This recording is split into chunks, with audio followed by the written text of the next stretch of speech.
Exodus 20, 22 through 25. Then Yahweh told Moshe, "This is what you are to say to the Israelites. You have seen that I have spoken to you from heaven.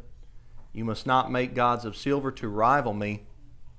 You must not make gods of gold for yourselves. You must make an earthen altar for me and sacrifice on it your burnt offerings and fellowship offerings, your sheep and your goats, as well as your cattle. I will come to you and bless you in every place where I cause my name to be remembered. If you make a stone altar for me, you must not build it out of cut stones. If you use your chisel on it, you will defile it." May Yahweh bless His word to our hearts today. I appreciate everybody for being here and being so attentive to these lessons. This is going to be my last lesson on this block of verses in the Torah. There is more material to cover on this subject. I think many subjects are just ever-giving in the Bible, and I think this is one of them. But for now, I feel like Yahweh is leading me to move on to the next verse. I think I've exhausted my knowledge on this subject for the present time. Have you ever studied a subject and you got to a point to where you felt like that's all I can take right now? And then maybe 5 years later you pick the subject back up and then you could add to it because you matured not just as a person but spiritually in wisdom and in knowledge. Well, I pray that Yahweh continues to grow me in age and in wisdom on this subject, but after today I feel like it's time to move on to the next verse in our Torah study. So what we'll do today is we'll begin with some questions in general that I've gotten. We're going to answer some questions, then we're going to deal with a text in Jeremiah 7, and then we're going to move into meat eating versus vegetarianism or veganism. There may be some things that I say today that you may not agree with or believe in, and that's fine. It's okay. You don't have to agree with everything that the preacher says. It's in a one-man show. I'm just the messenger. I just do my best to study and bring forth the lesson. First question we'll cover that I've gotten frequently: Brother Matthew, are you really saying that we should still be offering animal sacrifices today on our personal properties? My answer to that is exactly what I'm saying.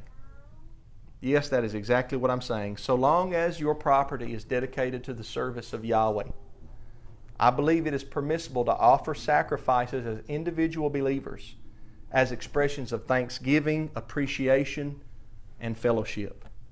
And I'm seeing this as an act or action of worship, much like prayer, much like fasting. It's not something that if we do, but it's something when we do. Next question: what kind of private sacrifices are permissible? The command in Exodus 20 verse 24 specifies two: the burnt offering and the peace offering. Let's talk about those two as well as the grain here for just a few minutes. The burnt offering in Hebrew is the Olah. It's the ascending offering. It's entirely consumed on the altar. The worshiper has nothing to partake of it.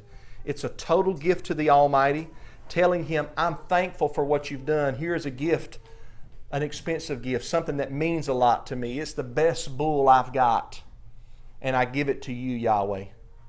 It's the one that is a sacrifice. It's the one that your flesh doesn't want to give. If you give something you don't want to give, it's not really a sacrifice. I heard a preacher one time say that he was taking up gifts for a missionary trip, and one lady said that she had some tea bags to give, and she gave used tea bags. That's not a sacrifice. You don't give somebody used tea bags. You give them the best that you've got if you're giving to the poor. So it has to be a sacrifice. This is the Olah. Sometimes the Olah was used for seeking Yahweh's favor. Sometimes in the Bible it was used for averting judgment. We saw King David do that in 2 Samuel 24. This is what Noah offered when he got off the ark: burnt offerings of the clean animals and the clean birds, the Olah. It appears to me, though, that even though the animal is completely consumed on the altar, the blood was still drained from the animal. We don't eat the blood. We don't drink the blood because the life of the flesh is in the blood. So any kind of blood puddings or anything like that is off limits for the worshiper of Yahweh.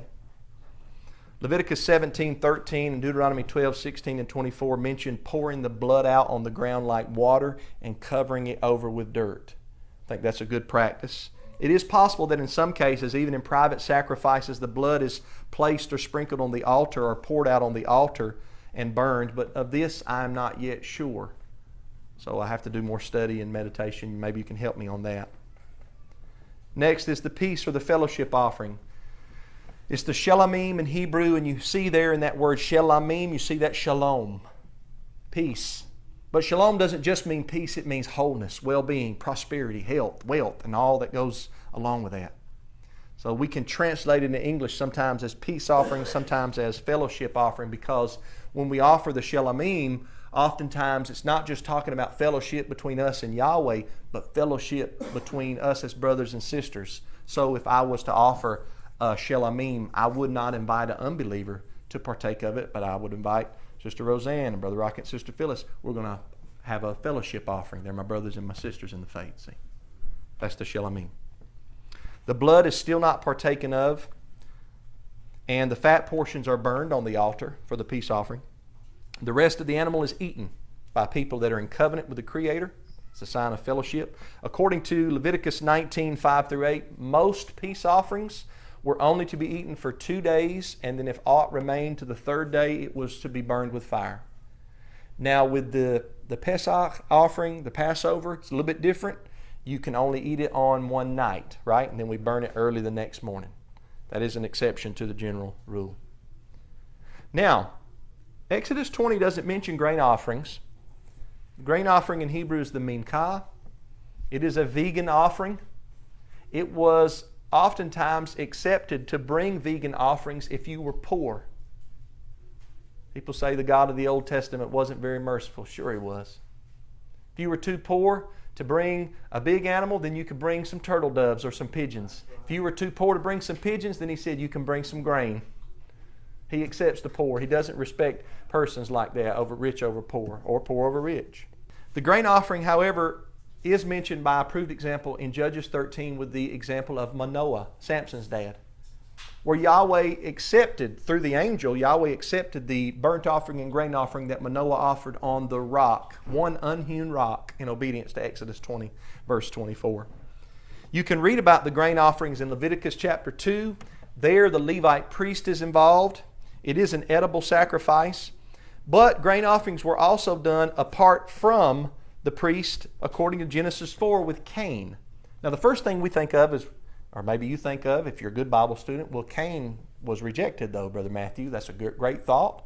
But remember, did not Yahweh say, if you bring it right, won't you be accepted? So therefore, Cain could have brought a proper grain offering and he would be accepted. Some people think Cain wouldn't have been accepted no matter what. Not according to that verse. What about sacrifices for sin? This is the big one that people come up with, and I have developed and been educated in the Scriptures and by listening to men wiser than myself over the years in this, and there was a time that I wouldn't say what I'll preach now. First of all, I haven't seen any examples in the Bible of private sin sacrifices, like private personal sin offerings. The sin offering in Hebrew is the chata'at. That's my favorite one to say. And the guilt offering is the asham. These are the only two offerings that deal with sin. It is a mistake to think that every animal sacrifice dealt with sin.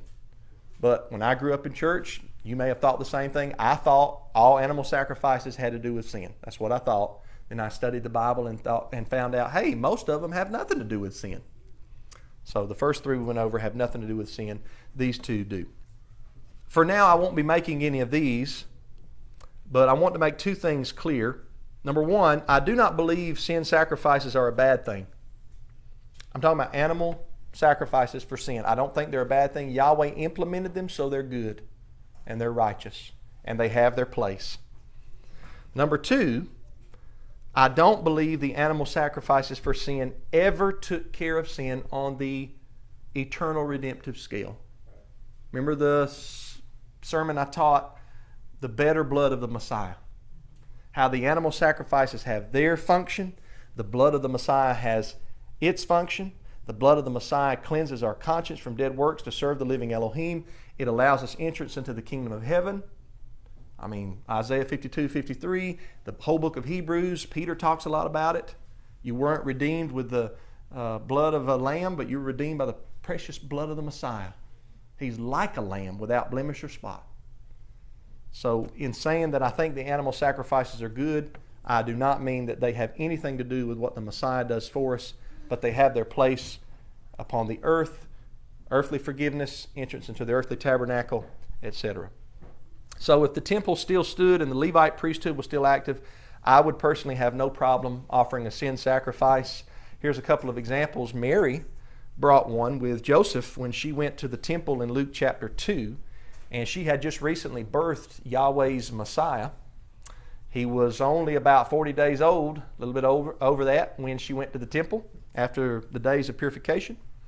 And she knew who he was. Read Luke chapter 1. She knew who was in her womb. Remember his cousin, Yochanan the washer, John the baptizer, leaped when Miriam and Elizabeth met each other. The babe leaped in the womb. There's you a good verse that life begins before the baby comes out of the mama. Because that baby wasn't but about 6 months in the womb, and the Bible says that John leaped. It's filled with the Holy Spirit while he was in the womb. So don't tell me the little children can't understand and participate. Yahweh can deal with them just like he can deal with me. Hallelujah. Luke chapter 1. So Mary, she went and brought the sin offering, knowing that she was pregnant with Yahweh's Messiah, and then birthed Yahweh's Messiah.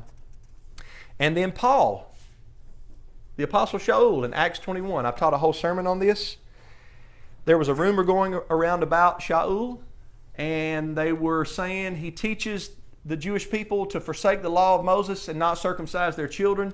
And Elder Yaakov, the main bishop there at the congregation in Jerusalem, he said, hey, let's put this rumor to rest. We've got 4 men with a vow.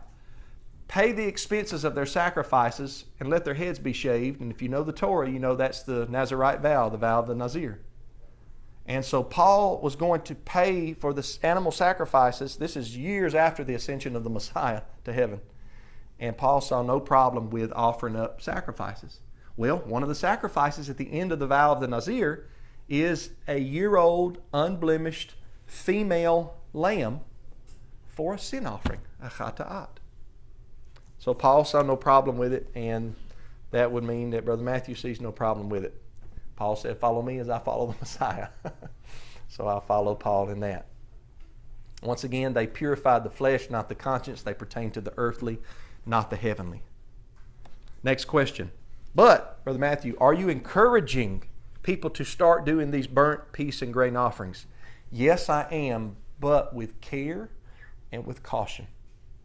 With care and with caution. I'm encouraging these personal private sacrifices because I think Exodus 20:24 commands them. I don't think it's a suggestion. I think it's a commandment. And I see approved examples in Genesis and then in the books of Judges through 2 Kings. But I'm encouraging that they be done properly. Not that we just go out there without studying just because we've listened to a sermon and we say we're going to do this. No, we don't want to do anything haphazardly. We definitely don't want to offer up any strange fire that Yahweh commanded not, right? Leviticus chapter 10. So we do them with care and caution. Look at the Scriptures. Study the Scriptures. Go back over the teachings I've done. If you decide to do a burnt or a peace offering, do the very best you can. I am not saying that you will get it all right the very first time. I think about when I first started doing the Passover back in 98. Everybody thought I was crazy, but I read it in the Word. My father-in-law showed me there the Passover in Exodus 12 and Leviticus 23, and I said, I'm going to do it because I love Yahweh. And I think back now and I look about it and I can remember the very first one I did, and I remember, and it makes me cringe a little bit because I remember some things I didn't do right. But I graduated in my understanding on it now. Now, I think we got it down like clockwork, Brother TJ.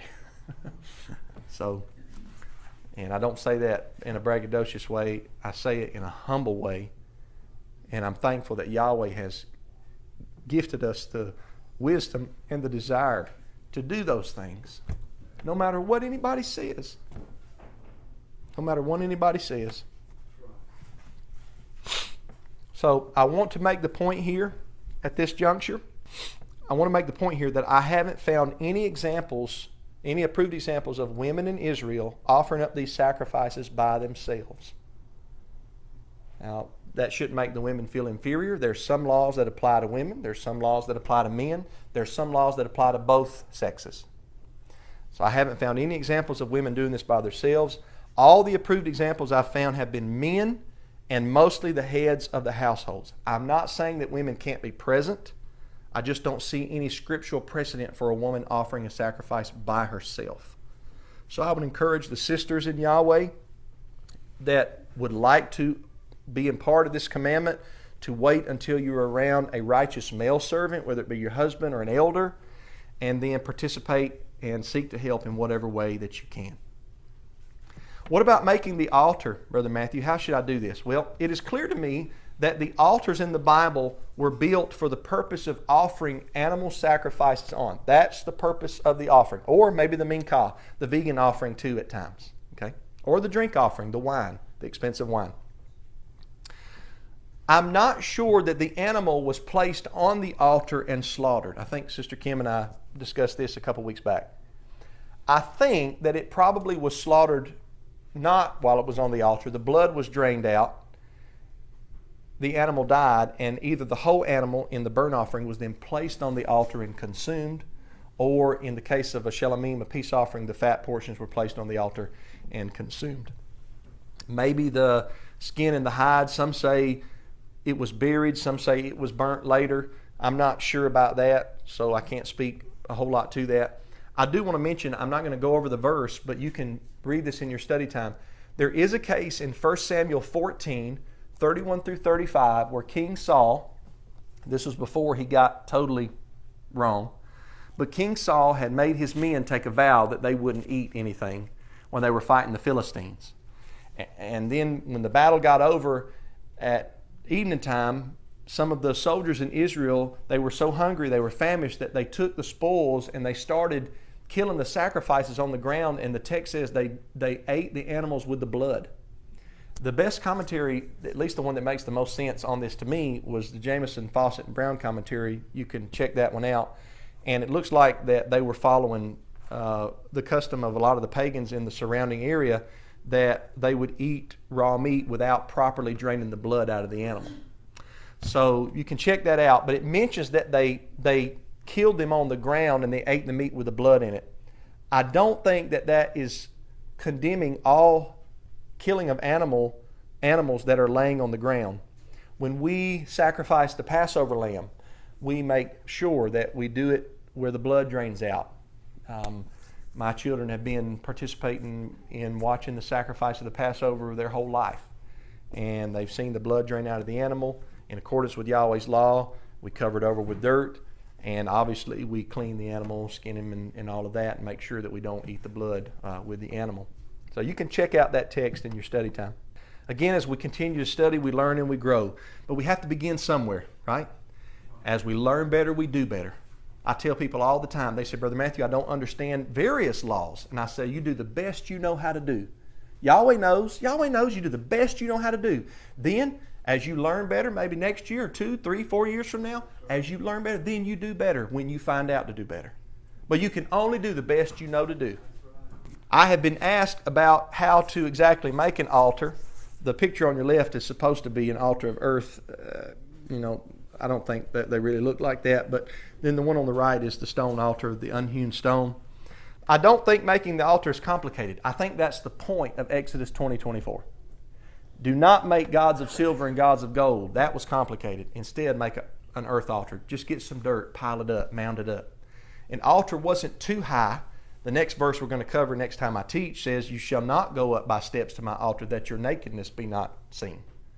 So the altar wasn't too high where you had to go up by steps, but it was mounded up where you probably stood up and could reach it. Kind of like the ones that you're looking at there on the screen. And I think that they were simple. I think that's the point. They were primitive. They were simple. Either a mound of dirt or uncut rocks. It's up off the ground, but you're still able to reach it. So I don't think it's difficult at all or complicated. I want to move from there to Jeremiah 7, 22 through 23. Now this is Yahweh speaking in Jeremiah 7, 22 through 23, and he says this, For when I brought your ancestors out of the land of Egypt, I did not speak with them or command them concerning burnt offering and sacrifice. However, I did give them this command, Obey me, and then I will be your mighty one, and you will be my people. You must walk in every way I command you, so that it may go well with you. Some people try to use this verse to teach that all the passages in the Bible that speak about animal sacrifices and eating meat are later interpolations and additions to the Scriptures, that they did not originally belong there, because Jeremiah 7, 22 through 23. Now, it is strange to me, and it is a little bit humorous and funny to me that these people just accept Jeremiah 7 as being authentic. None of them say Jeremiah 7 is suspect. None of them say Jeremiah 7 is an interpolation. They say Jeremiah 7 is legit, and all the other verses in the Torah about animal sacrifices, and there's hundreds of them, and eating of meat, there's hundreds of them. Those are all added by the lying pen of the scribes. Jeremiah 8 verse 8. Anybody ever heard that? Jeremiah 8:8. I did a very thorough written exegesis on Jeremiah 8 verse 8. I can get that to you. I can send it to you on my blog, and you can study that at a later time. But that's the verse that they misuse horribly to try to make their doctrine fit. But Jeremiah 7 is here. We're not going to do away with it. We're going to exegete it. We're going to understand it right. But what about it? Did Yahweh command about animal sacrifices when He brought the Israelites out of Egypt? Here He says, I did not do it. Did He? Well, you bet He did. Sure He did. As a matter of fact, the whole Exodus from Egypt was predicated on the Passover, where He said, take a male lamb of the first year without defect and sacrifice it. And when your son asks you, what is this? You say it's the sacrifice of Yahweh's Passover, when He passed over the houses in the land of Egypt. And He saved us because the blood of the lamb was on the doorpost and the lintel. We're about to memorialize it next moon, not long at all from here. So He definitely commanded it. Then we have what? Exodus 20:24, where He commands it again at Mount Sinai, immediately after the 10 Commandments. So Yahweh did command them about sacrifices and offerings when He brought them out of the land of Egypt. So what is Jeremiah 7 talking about? Not going to do a complete thorough exegesis. I've written extensively on this one as well. But if you go back and read the entire chapter of Jeremiah 7, what you'll see is Yahweh rebuking the Israelites for their overall disobedience. So they're disobeying Yahweh in all these different ways. The big thing that they're not doing is they're not taking care of their widows and their orphans. They're actually serving other gods. They're making cakes for the Queen of Heaven in Jeremiah 7. They're trusting in the temple. They're saying the temple of Yahweh, the temple of Yahweh, I'll be okay. It's like a good luck charm that they're using. But they're bringing the sacrifice to the temple and saying, everything will be okay. I brought the sacrifice. It'll all go away. It'll all be all right. And it reminds me of how some people view the sinner's prayer in baptism. I have met a lot of people in my life that in their mind they think that because they said a prayer and they were baptized that it really doesn't matter how they live. I'm just saved by grace. I know I'm living in sin. I don't feel like repenting. I said that prayer. I did that. I got the t-shirt. I went down to the altar. It's like a good luck charm. As though Yahweh doesn't say, if you love me, you will obey me. Keeping of the commandments is evidence that you have the work of the Spirit in your heart and your mind. If there's no lifestyle change, there's no salvation. Many scriptures we could go over for that. So a sinner's prayer and baptism, they're beautiful things. But not if you just go through the motion and say the prayer and repeat after the preacher and go underwater, and then you are raised up and you still live the exact same way. Nothing has happened in your life, see. Nothing has happened in your life. You have to have a heart change, a mind change. Yahweh has to work on you through the power of His Spirit. So in His anger in Jeremiah 7, Yahweh is telling the Israelites, you keep your sacrifices for yourselves. I don't want them. Keep them for yourselves. And then He goes so far, and it's hyperbolic language when He says, I didn't command you about this. And what He's doing is He's speaking comparatively. He's speaking in this over that, main thing versus minor thing. It's very similar to where Yeshua says, if you don't hate your wife, you can't follow me. Well, that would contradict a lot of verses that say, love your wife, right? But He's saying comparatively, see. In other words, you can't love your spouse more than you love me. Whereas whether you're a husband or wife, if your spouse says, I don't want you to follow Yeshua, you have to love Yeshua more. That's what He's saying. And Yahweh is speaking comparatively. He's saying, look, yes, I know I said all that about the sacrifices, but they don't mean anything if you don't obey me. If you're not taking care of the widows and the orphans and they're going hungry and they don't have any clothes, I don't want you to bring the sacrifice. Take care of them first. Then bring me the sacrifice and I'll receive it at your hand. Comparative speaking is found in all over the Scriptures. I'll give one example. In Genesis 45, verse 8, Joseph told his brothers when he was down in Egypt and he finally revealed himself to his brothers, he said, "You didn't send me here, God sent me here." But his brothers did send him there. They threw him in the pit. They sold him to the Ishmaelites, and he eventually ended up in Egypt. So his brothers did send Joseph to Egypt. But ultimately, comparatively speaking, who really did send Joseph to Egypt? Yahweh sent him to Egypt. It's comparative, see. It's not negating one, it's just one is over the other in importance. Sacrifice means nothing if it's not brought from a pure heart. What Yahweh ultimately desires is obedience. When we serve Him and then bring a sacrifice, it's acceptable, just like with our prayers or our baptism. None of us are perfect in the Torah. But if we live our lifestyle devoted to Yahweh, then we can look back on our prayer of repentance. We can look back on our baptism. It did mean something because we're a new creation, see. That's the understanding of that text. I'd like to end the sermon today by addressing the issue of meat eating versus vegetarianism. Now, I feel led to address this because the more that I study about animal sacrifices, all the commands, all the approved examples, all the times that the phrase is used, a sweet smelling savor unto Yahweh. I read it again in Genesis 8, 20 through 21 today. When Noah got off the ark and offered up the burnt offerings, it said Yahweh smelled the soothing savor. Some of them translations say Yahweh smelled the good aroma. So it's neat to compare all the translations and how they read.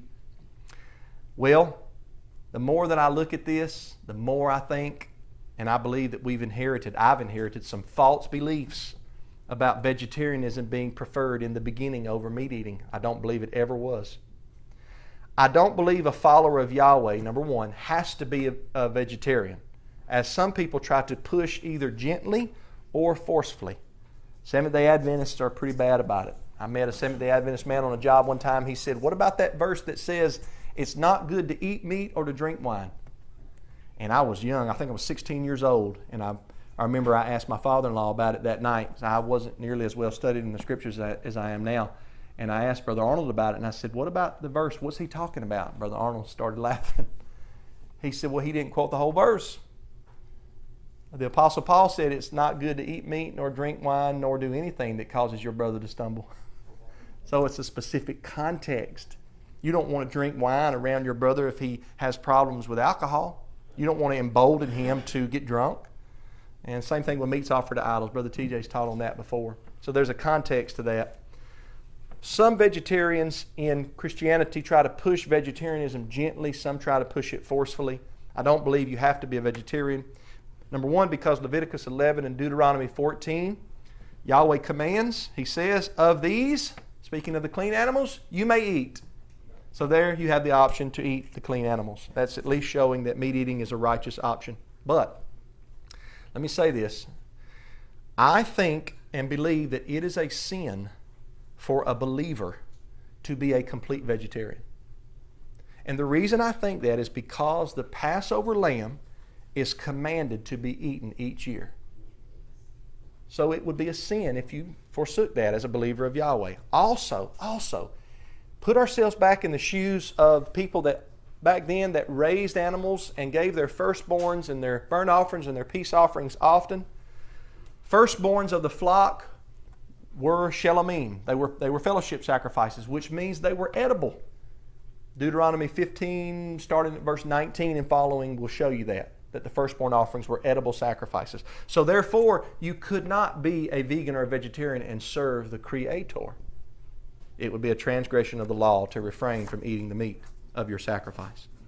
So why do some Bible believers push being vegan, or at least they say it's preferred, or it's the original way? Well, what they do is they claim that the original diet in the Garden of Eden was vegan, and they base this on Genesis 1, 29 through 30 in part, where Elohim says, "I have given you every seed-bearing plant and every tree whose fruit contains seed. This will be food for you and the animals. I've given you every green plant for food." Genesis 1, 29 through 30. One time a man came to our congregation, and I could tell he wanted to talk to me. I was real busy that day, and I didn't get a chance to chat, but afterwards, the sermon, he said, is there any way I can talk to you? I have something I want to ask you about. I said, sure, come early next week to Sabbath service and we'll talk. And he showed up a couple hours early, and we sat in the back, and he wanted to talk to me about being a vegetarian, being a vegan. And this is the verse that he used, Genesis 1:29 through 30. He says, I believe that we should be vegetarians or vegans because this is before sin enters the picture for Adam and Eve. This is the preferred way, and this is how Yahweh wants us to eat. And I asked him to turn to Genesis 2:25. Now, you all have Genesis 2:25 in your Bible. Anybody know what it says? Genesis 2:25 says that Adam and Eve were both naked and not ashamed. And I told this man, I said, so if we're supposed to be vegetarians because they were vegetarians before the fall, then that would mean, if we're consistent, that we're supposed to be naked because they were naked before the fall. He looked at me for about 5 seconds and he said, oh, Brother Matthew, I don't think we're ready for that one. Really nice brother. Never saw him since. Very nice brother. So, in my younger years of Bible study, I used to believe that meat eating did not begin until Genesis 9. That meat eating started after the flood in Genesis 9, where Yahweh told Noah that the fear and terror of him and his family would be in all the animals, and that every living creature will be food for you. Now, I've taught on this text before in Genesis 9 in relation to the dietary laws, in that every living creature is still limited in context. I'm not going to teach on that now. You can go back and listen to that lesson showing why this does not contradict the dietary laws. This is not saying that Noah was allowed to eat pig or camel or wolf. And we think about pig, but we never think about eating camel or wolf. Eating a wolf sounds a little strange, doesn't it? But if it's saying what people say it says, I'm saying that right, then it'd be okay to eat the family dog. I mean, it would. It'd be okay, but we know it's not. One vegan asked me one time, they said, what makes you eat a cow and not a dog? They're both life. And I said, well, I follow the Creator. I said, Yahweh says a cow is permissible, a dog is not. Walks on all four paws. It's unclean. Leviticus 11. I didn't really know what to say after that. I later came to the conclusion that Genesis 9 was not the first time animals were eaten. And I based that primarily on two texts in Genesis prior to this. Genesis 4 and Genesis 7. Genesis 4 with Abel, Genesis 7 with Noah. Genesis 4 shows that Abel made an offering of the firstling of his flock with the fat portions. And I knew the rest of the Torah, so I knew the firstling of the flock was an edible sacrifice. It was a peace offering or a fellowship offering. Then Noah, in Genesis 7, Elohim told him when he was loading up the animals on the ark, he said, you take this many clean animals and this many unclean animals. Of the unclean, it was one pair, a male and its female, and of the clean, it was 7 pairs, a male and its female, so 14 of the clean ones. Obviously, we understand it's because of sacrificial purposes, eating purposes, right? So, the clean and unclean designations are seen in Leviticus and Deuteronomy specifically to be about what may be eaten by the follower of Yahweh. So I think that Genesis 7 shows that they ate meat before the flood. Some people try to argue and say the clean and unclean designations are only for sacrifice, Brother Matthew. Some people have argued that way. And I think, I'm not saying this to be rude, I think that's a shallow understanding because it dismisses that most of the sacrifices were eaten. Only one, the burnt offering, was not eaten. The rest of the sacrifices were eaten by somebody, whether it was the priest or the worshiper. So sacrificing and the eating of meat, they go hand in glove. So I came to see that Genesis 9, what it's doing in a nutshell, it's contrasting, this is very common in Hebrew, it's contrasting one thing with something that's prohibited. So it's contrasting the eating of meat with the prohibition in Genesis 9 not to eat the blood. It's the first time we read the prohibition not to eat the blood is in Genesis 9. I'm not saying it didn't exist before then, but that's the first reading of it. So he's saying you may do this except for this. It's a very common thing in the Hebrew Bible. He also tells Noah in Genesis 9, be fruitful and multiply and fill the earth. That doesn't mean that was the first time that command was given. Well, we know in Genesis 1, be fruitful and multiply, fill the earth. He was reiterating for emphasis. So what about Genesis 1:29 through 30? Was the original diet before the fall vegan? Well, I used to think so. I started off growing up when I got a teenager thinking Genesis 9 was the first time they ate meat. Then I backtracked that, more mature in my studies, to Genesis 4 and 7. And then I thought, well, before the fall into sin, they were vegan. Just like they were naked and not ashamed, right? But that doesn't mean we have to be naked now and not ashamed. I'd be very ashamed if I had to walk around naked, right? Hopefully you all would too. I used to think that this was the case, vegan before the fall. I no longer believe that based on the command in Genesis 1:26 and 28 given to mankind, where Adam is told, and Eve, male and female, are told to rule over and subdue the fish of the sea. Notice he mentions all these animals. The fish of the sea, the birds of the sky, the animals on the earth, and the crawling things. When we read rule and subdue in English, we think it means, like petting a rabbit, or maybe the argument is often given when Adam named the animals. Rule and subdue. How do you rule and subdue the fish of the sea and the birds of the sky, though? Well, in Hebrew, these words carry a harsher meaning than they do in English. And I think that they carry the idea that animal death existed before the fall. I believe that animals died natural deaths, and part of ruling and subduing included sacrificing the animal and using it for meat, or killing an animal and using it for clothing. Now, the purpose of this sermon is not to go into this in detail. And if you don't see this, that's fine.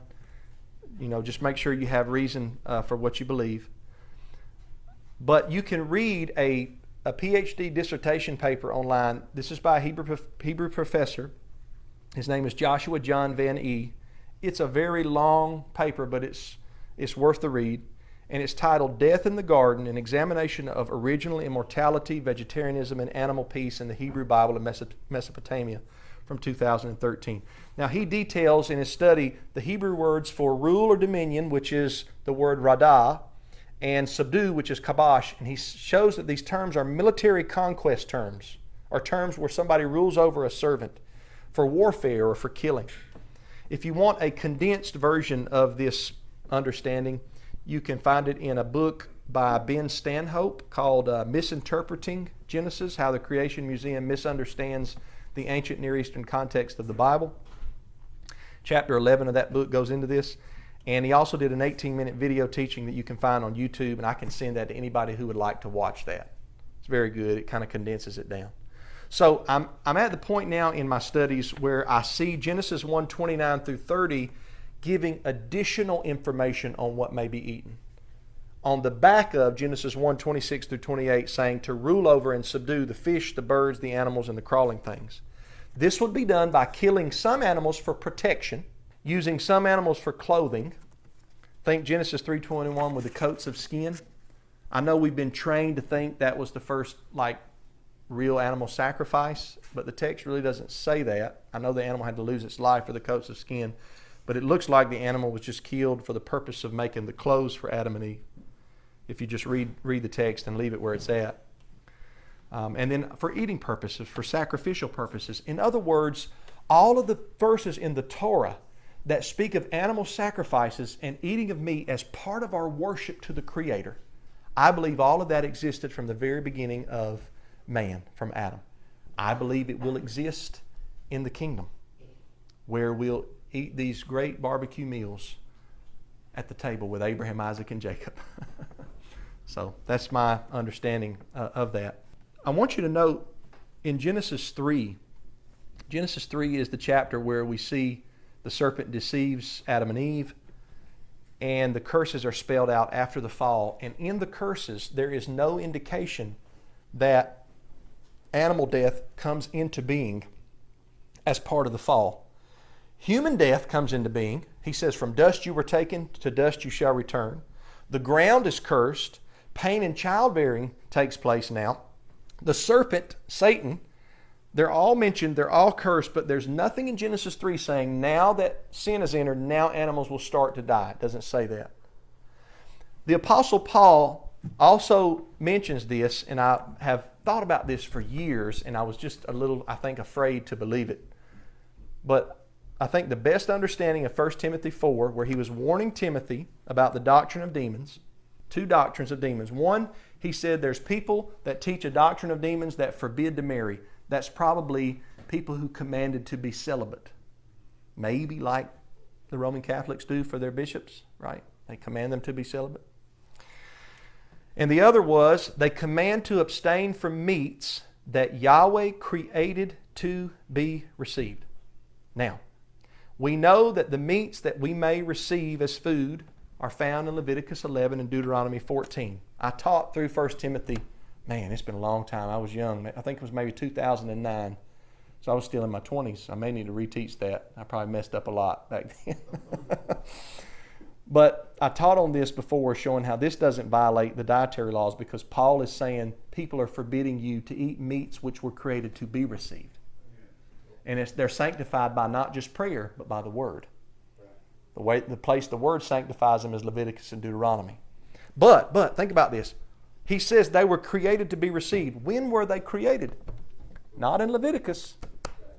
They were created in Genesis 1 and Genesis 2, the reiteration. That's when they were created. And I think Paul is teaching us here they were created then to be received, in this context, as food. Yahweh created the clean animals to be food for mankind. So I believe that I used to be wrong in telling people that the original diet was just fruits and vegetables. As a brief side note, I do not believe there was human death before the fall. I think that's a big point in Genesis 3 and also in Romans 5. Some people try to use Romans 5 to teach that there was animal death before the fall, but the context of Romans 5 is about man and the redemption of man. But I don't believe that mankind was created biologically immortal. I think that Adam was taken from dust and he would return to dust, and that includes mortality. However, I believe that he had the possibility of immortality based upon his close proximity and allowance to eat from the tree of life. Now we think Adam was already alive. Why does he need a tree of life? I'll tell you why. So that he can continue to live and never die. As long as he's in close proximity to the tree of life, he can sustain his life. Now, why do you believe that, Brother Matthew? This is the main verse. Genesis 3, 22 through 24 reads, after the fall, Yahweh Elohim said, since man has become like one of us, I believe he's talking about the angelic host there. Man has become like one of us, knowing good and evil. He must not reach out and also take from the tree of life and eat and live forever. So Yahweh Elohim sent him away from the Garden of Eden to work the ground from which he was taken. He drove man out, and east of the Garden of Eden he stationed a cherubim with a flaming, whirling sword to guard the way to the tree of life. I dare you to bore me with the Bible. The Bible's not boring. People just don't read it. This is wild stuff, man. So he puts these cherubim, that's two angels there at least, there, and he stations them with this flaming sword to guard the way to what? The tree of life. Yahweh says in Genesis 3, and I know a lot of people try to metaphorical it away or explain it away, but he says he plants all these trees in this garden, and he creates man, and then he takes man and he puts him inside the garden. The Garden of Eden is paradise. It's beauty. Everything was good in that garden. Everything that Yahweh did was good. I can show you even in Psalm 104 where Yahweh talks about the predators, the young lions, how they get their food, and he calls it tov. He calls it good, just the same word that he uses in Genesis, because I think that's how Yahweh created them to be.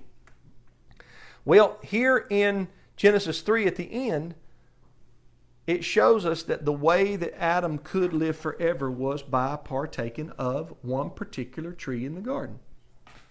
He said there's one you're not supposed to eat of, the tree of knowledge of good and evil, but the tree of life you may partake of. Well, they messed up. They took of the tree of knowledge of good and evil. And guess what? Everybody in here has done the exact same thing. You may not have eaten exactly from the tree, but you chose to disobey something that Yahweh has told you to do. So I don't ever say well, maybe I could have done better than Adam had I been back there. Because I've already messed that up too many times. Way too many times. So the way that man would be sustained to live forever is not from his biological properties, how he was created, but because he was close to and could partake of the tree of life in paradise, the Garden of Eden. Beautiful garden that Yahweh created there in the beginning.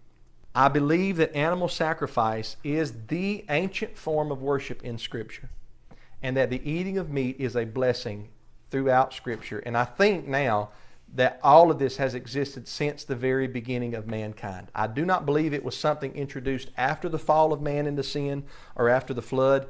And I may get in trouble for this, not here, but somebody else hears it. I actually believe it is healthier to eat a well-rounded diet of meat, nuts, fruits, and vegetables. I'm not saying we should gorge ourselves on meat. I'm not saying we should have meat every night of the week. But I believe the healthiest diet is to eat everything that Yahweh gave us that was created to be received. I may have just caused everybody to have a whole new set of questions, right? I appreciate everybody's attentiveness in this series of lessons. You don't have to agree with me on everything. That's not my purpose. I don't stand up here to try to get everybody to see things how I see it. If you see it differently, that's fine. You go with what Yahweh is showing you. I'm just telling you what I feel that He's showing me. And I believe that sacrifices and eating meat are a blessing for Yahweh's people. Doesn't mean we should be cruel to animals. Doesn't mean that everything that goes on in the food service is okay today. But that doesn't negate anything that Yahweh says in His law. Hallelujah. This book of the law shall not depart from your mouth, but you shall think on it day and night. Be careful to do what Yah tells you to do, so that you will have good success. Don't turn to the right, don't turn to the left, but stay on the narrow path. Be careful to do what Yah tells you to do, so that you will have good success. I'll never let anybody get you off of this book of the law. That's how we serve Yahweh. I love everybody. Shalom.